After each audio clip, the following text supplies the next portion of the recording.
Halo Sobat Indogo, bertemu kita di Top 3 Minggu ini, edisi Jumat 26 Maret 2021. Bersama saya Tita, berikut rangkuman berita terpopuler pilihan membaca yang dihadirkan oleh redaksi Indogo News. Berita pertama dibuka dengan kasus seorang TKI yang baru tiba di Taiwan yang dinyatakan positif terinfeksi demam chikungunya. Pusat Komando Epidemi Sentral atau CECC Taiwan dalam konferensi pers mengumumkan satu kasus demam chikungunya impor pertama di Taiwan pada tahun ini yang diimpor dari Indonesia. Pasien adalah seorang tenaga kerja Indonesia yang berusia 20-an tahun yang datang ke Taiwan untuk bekerja pada tanggal 16 Maret 2021. Ketika tiba di Taiwan, PMI tersebut mengalami demam. Petugas karantina kemudian mengujinya untuk demam berdarah tetapi hasilnya negatif. Meski telah membawa surat keterangan negatif corona, dia tetap kembali dites COVID-19 dan dibawa ke rumah sakit untuk menjalani perawatan medis. Tes darah yang dilakukan di bandara mengungkapkan bahwa dia positif terkena penyakit demam chikungunya. TKI tersebut kini telah ditempatkan di bangsal isolasi rumah sakit, sementara dua TKI lainnya yang berada dalam kelompok perjalanan yang sama saat ini tidak menunjukkan gejala terpapar wabah penyakit itu. Berita kedua dilanjutkan dengan insiden tragis seorang pekerja yang dilaporkan tewas usai terjatuh dari lantai 14 sebuah bangunan di Kaohsiung. Seorang pekerja konstruksi mengalami kecelakaan fatal di lantai 14 sebuah hotel di Kaohsiung setelah sebuah alat berat yang dioperasikan tiba-tiba terbalik. Korban adalah seorang pria berusia 28 tahun bermarga Su. Saat insiden ini terjadi, ia sedang mengoperasikan sebuah ekskavator untuk melakukan pekerjaan penghancuran di lantai 14 Hotel Kingdom. Malangnya, tiba-tiba ekskavator tersebut terbalik hingga Su terlempar keluar dari kursi pengemudi, membuatnya terjatuh dari ketinggian 13 lantai hingga ditemukan tak bernyawa usai terhempas hingga ke lantai pertama hotel tersebut.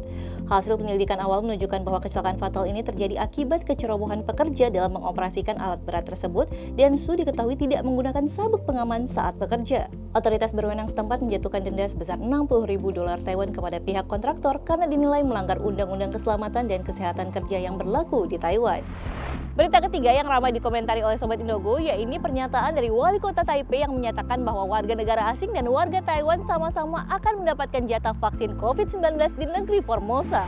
Wali Kota Taipei Ko Wen-je dalam konferensi pers yang digelar mengatakan bahwa penduduk asing di kota Taipei tetap akan memiliki akses yang sama untuk mendapatkan vaksin virus corona seperti warga Taiwan.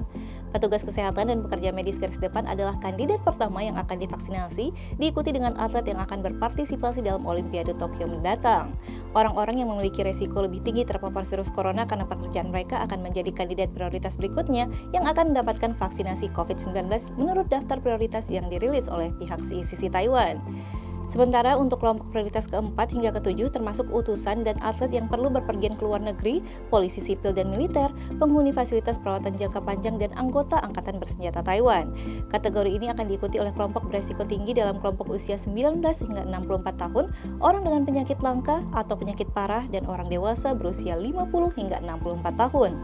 Ko menekankan bahwa kewarganegaraan tidak akan menjadi faktor dalam distribusi vaksin COVID-19 dan bahwa warga negara asing yang ada di Taipei juga memiliki hak yang sama dengan warga Taiwan. Demikian tadi rangkuman berita terpopuler pilihan membaca yang tayang untuk Top 3 Minggu ini. Jangan lupa dukung kami dengan like, share, dan komen video ini. Terus saksikan Top 3 Minggu ini yang tayang setiap hari Jumat hanya di official channel Indogo.